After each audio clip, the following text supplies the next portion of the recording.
recordamos lo que ocurrió en un pasado. Puede que en la Edad Media, puede que en el Renacimiento italiano, porque estamos seguros que todos los miembros del Club Historias están dispuestos a vivir lo que nos cuenta un criminal, alguien que ya nos dice: había soportado lo mejor que podía las 1000 insolencias de Fortunato, pero cuando se atrevió a insultarme, juré que me vengaría. Vosotros, que conocéis bien la naturaleza de mi alma, no pensaréis que articulé ninguna amenaza. A la larga me vería vengado. Estaba decidido a ello, pero excluyendo cualquier riesgo. No solamente debía castigar, sino castigar con impunidad. Un agravio no se repara cuando el castigo alcanza también al agraviado. Y tampoco queda reparado cuando el ofendido no se da a conocer al ofensor. Deberá entenderse que nunca, ni por palabras ni por hechos, había dado motivo a Fortunato para que dudase de mi buena voluntad. Continué, como era mi costumbre, prodigándole mis sonrisas, sin que él se diera cuenta de que tales sonrisas nacían entonces de la idea de su inmolación. Fortunato tenía un punto débil, aunque bajo todos los demás aspectos era un hombre respetable y también temible. Se enorgullecía de ser todo un experto en vinos. Pocos italianos dominan las virtudes de ese arte. La mayoría de ellos se adaptan casi siempre al momento, a la oportunidad para engañar a los millonarios ingleses y austriacos. Fortunato, en pintura y en piedras preciosas, era un charlatán, como sus compatriotas, pero no cabe duda de que en el tema de vinos añejos sabía lo suyo. En esto yo no difería esencialmente de él, puesto que era experto en cosechas italianas, que compraba en grandes cantidades siempre que podía.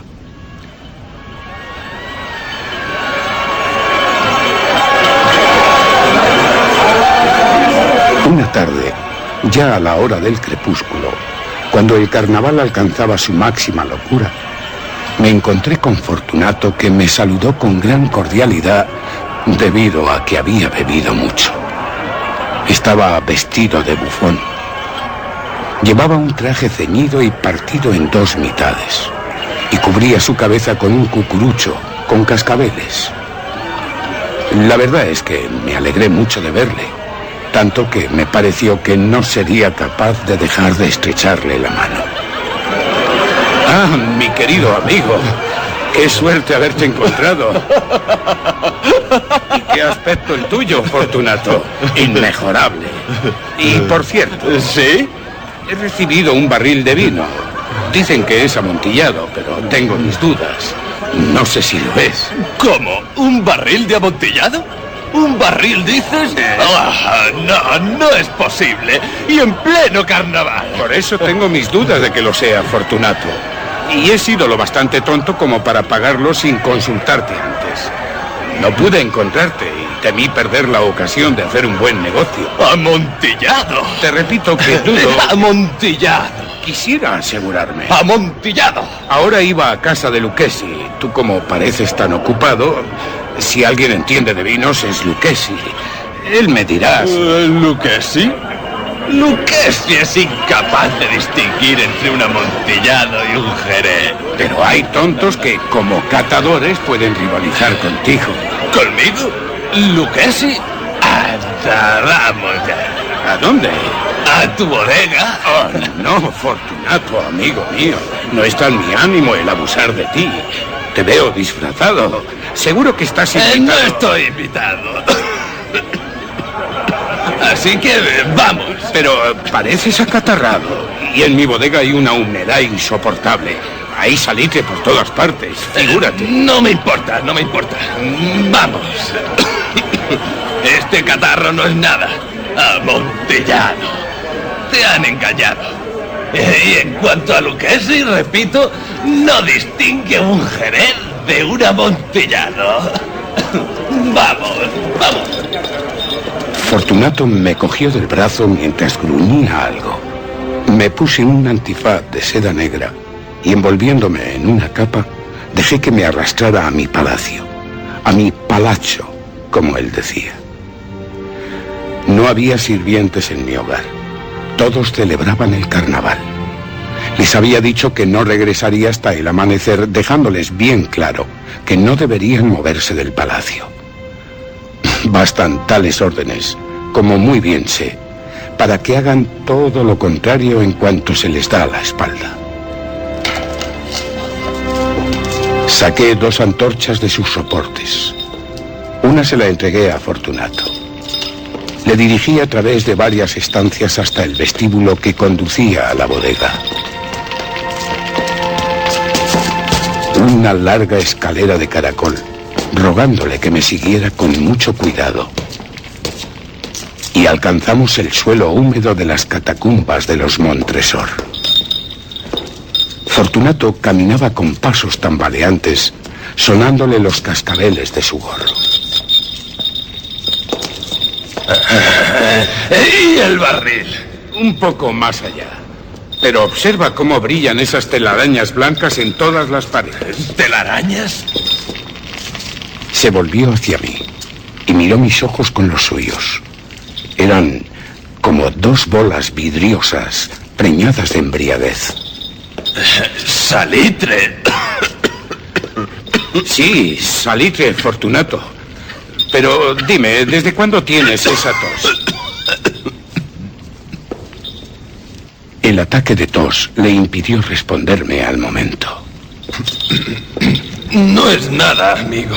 No es nada. Ven, vamos a regresar. Tu salud es lo primero. Eres rico, respetado, admirado, querido.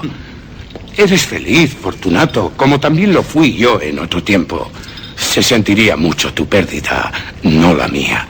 No quiero ser responsable de que caigas enfermo. Por otra parte, Lucchesi... ¡Basta! Esta tos no es nada. No me matará. No moriré a causa de un resfriado. Solo el mencionarme a Lucchesi... Olvidemos a Lucchesi. Es cierto lo que dices de tu catarro. En verdad no es mi intención la de alarmarte, Fortunato, pero tienes que tener cuidado, mucho cuidado. Un trago de este Medoc nos protegerá de la humedad. Rompí el cuello de una botella que saqué de una larga hilera en el moho. Medoc, un magnífico vino de Burdeos. Sí. Llevó la botella a sus labios mirándome de soslayo. Se detuvo y con un gesto de familiaridad, sonando mucho sus cascabeles, me dijo: Esta bodega está en unas catacumbas, las de tu palazzo. Así que brindo a la salud de los que aquí reposan. Y porque tengas larga vida. Y tomándome del brazo, seguimos adelante. Estas catacumbas son enormes. Los Montresor fueron una gran familia y muy numerosa. No recuerdo vuestro blasón. Un gran pie humano de oro en campo de azur. El pie aplasta una serpiente rampante cuyos dientes se clavan en el talón. ¿Y la leyenda? Nemo me impune l'accessit.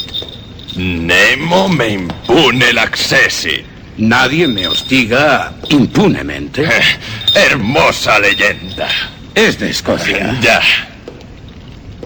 El vino le brillaba en los ojos y los cascabeles le tintineaban. Mi propia imaginación empezó a acalorarse con el Medoc. Pasamos junto a muros de huesos apilados que alternaban con toneles y barriles hasta entrar en los más apartados rincones de las catacumbas. Otra vez me detuve y fui yo quien le cogió por el brazo, por encima del codo. ¿Qué ocurre? El salitre, Fortunato, va en aumento. Hasta cuelga de las bóvedas. Estamos bajo el lecho del río y las gotas de humedad caen entre los huesos. Demos la vuelta antes de que sea demasiado tarde. Lo digo por tu tos. Y yo te digo que no es nada. Sigamos.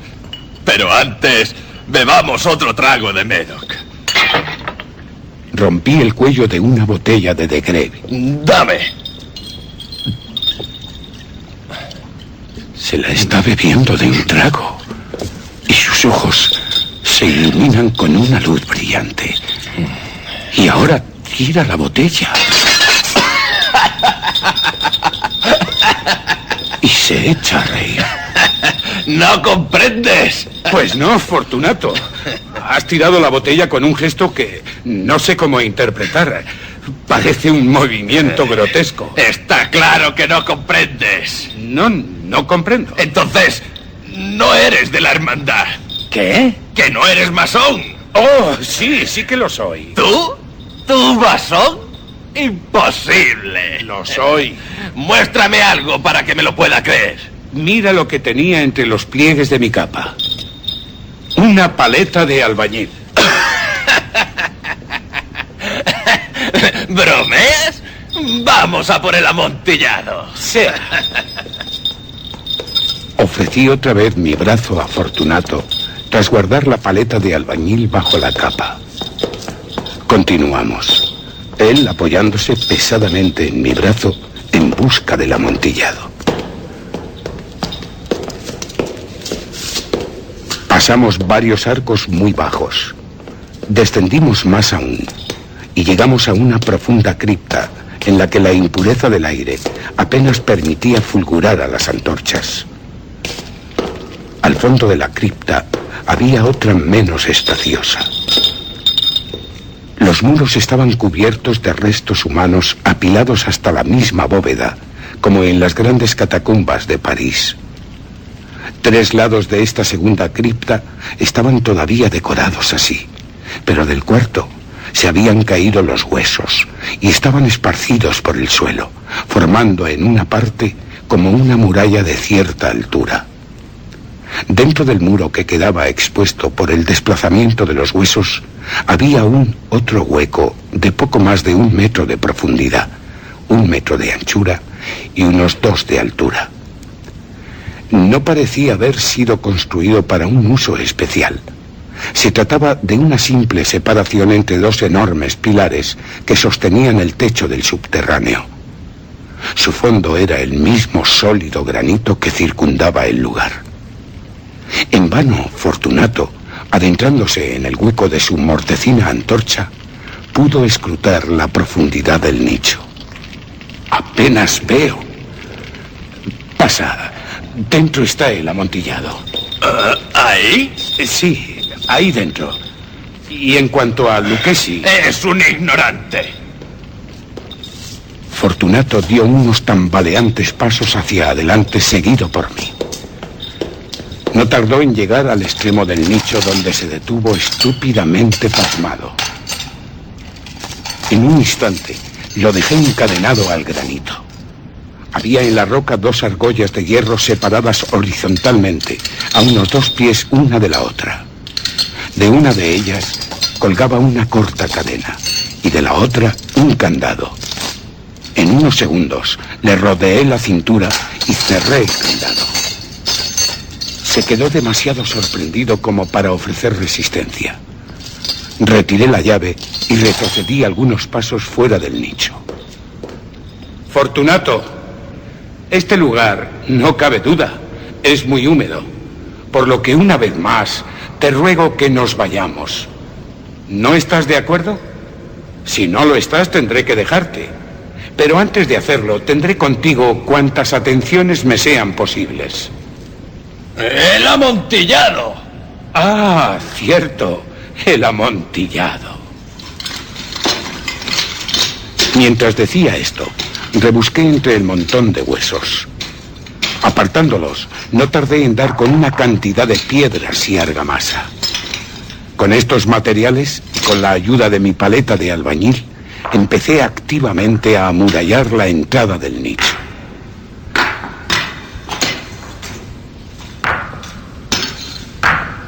Apenas había terminado la primera hilera de mampostería cuando descubrí que la borrachera de Fortunato se había disipado en gran parte. El primer indicio fue un débil grito, un gemido que me llegó desde el fondo del nicho. No era el de un borracho. Luego hubo un largo y obstinado silencio. Puse la segunda hilera, luego la tercera y la cuarta. Fue cuando oí que la cadena era agitada furiosamente. Interrumpí mi tarea. Me senté sobre los huesos para así disfrutar más del momento.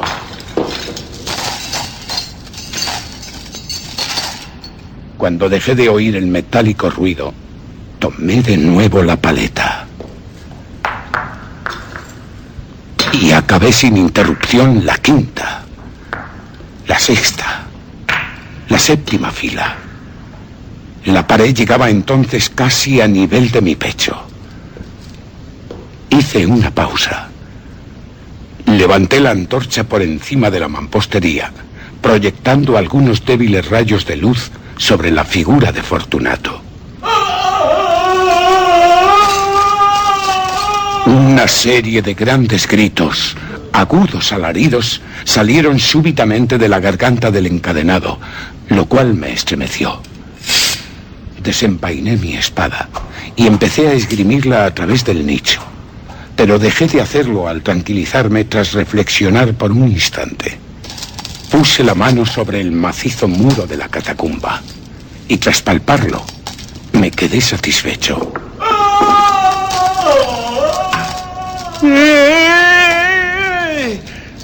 Repetí sus gritos, sus alaridos como si fuera el eco, por lo que aumentaron en volumen y fuerza, aunque superé a los suyos, hasta que Fortunato se cayó.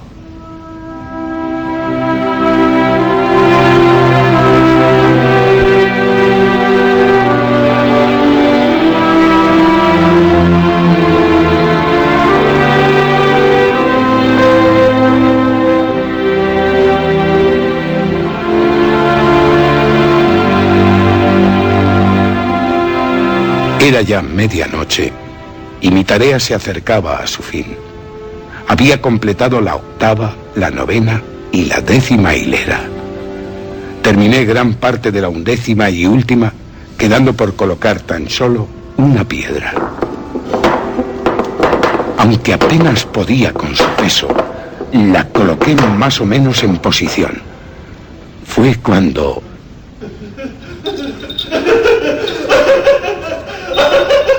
¡Fortunato! Esa risa me pone los pelos de punta. Una broma muy buena, amigo mío.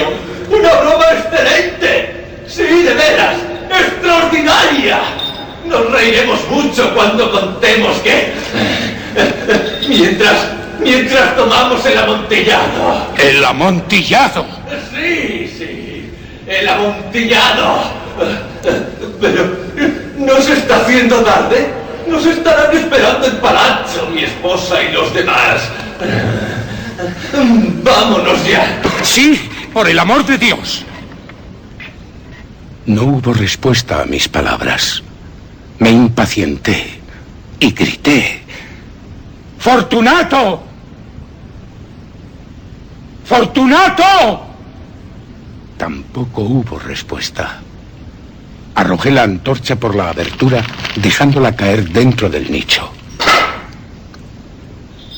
No recibí otra respuesta que un repiqueteo de cascabeles. Sentí dolor en el corazón, sin duda a causa de la humedad de las catacumbas, y me apresuré a terminar mi trabajo. Hice un esfuerzo y ajusté la última piedra, cubriéndola con mortero. Contra la nueva mampostería, levanté la antigua muralla de osamentas.